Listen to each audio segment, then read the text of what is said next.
வணக்கம் நண்பர்களே, இன்றைக்கி நம்ம சேமியா உப்புமா எப்படி செய்கிறதுன்னு பார்ப்போம் வாங்க.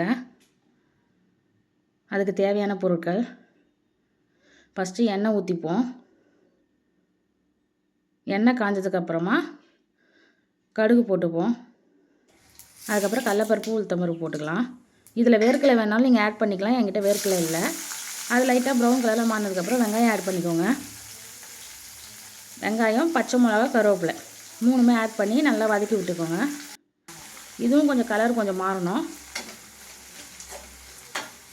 கொஞ்சம் எண்ணெய் கொஞ்சம் எக்ஸ்ட்ராவே ஊற்றிக்கோங்க. நான் இது 4 பேருக்கு செய்கிற மாதிரி பண்ணியிருக்கேன். நல்லா வதங்கிடுச்சு. இப்போ தக்காளி 2 தக்காளி ஆட் பண்ணிக்கோங்க. தக்காளி போட்டால் இன்னும் டேஸ்ட் நல்லாயிருக்கும். அப்புறம் உப்பு போட்டுக்கோங்க. தக்காளியை வதங்கிறதுக்கு உப்பு போட்டுக்கோங்க. நல்லா வதக்கிட்டு நம்மக்கிட்ட இப்போ கேரட்டு, பீன்ஸ்லாம் இருக்குது. அதனால் நான் ஆட் பண்ணிக்கிறேன். நீங்கள் வெறும் தக்காளி வெங்காயம் போட்டு நீங்கள் செஞ்சாலே நல்லா டேஸ்ட்டாக இருக்கும். கேரட்டு, பீன்ஸு, உருளைக்கிழங்கு போட்டுருங்க. வேணால் பட்டாணி கூட ஆட் பண்ணிக்கலாம்.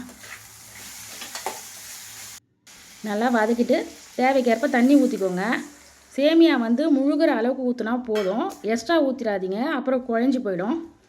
நல்லா கொதி வந்ததுக்கப்புறமா சேமியா பேக்கெட் நான் 1.5 பேக்கெட் போட்டிருக்கேன். உங்கள்கிட்ட 1 தான் காமிச்சிருக்கேன். நான் 1.5 போட்டிருக்கேன். போட்டு நல்லா கிளறி விட்டுருங்க. கொஞ்சம் கொதி வர மாதிரி இருந்ததுன்னா சிம்மில் வச்சுட்டு மூடி வச்சுருங்க. லாஸ்ட்டாக நெய் ஊற்றிக்கோங்க. பாருங்கள், உதிரி உதிரியாக நல்லாயிருக்கும். தேங்க்யூ.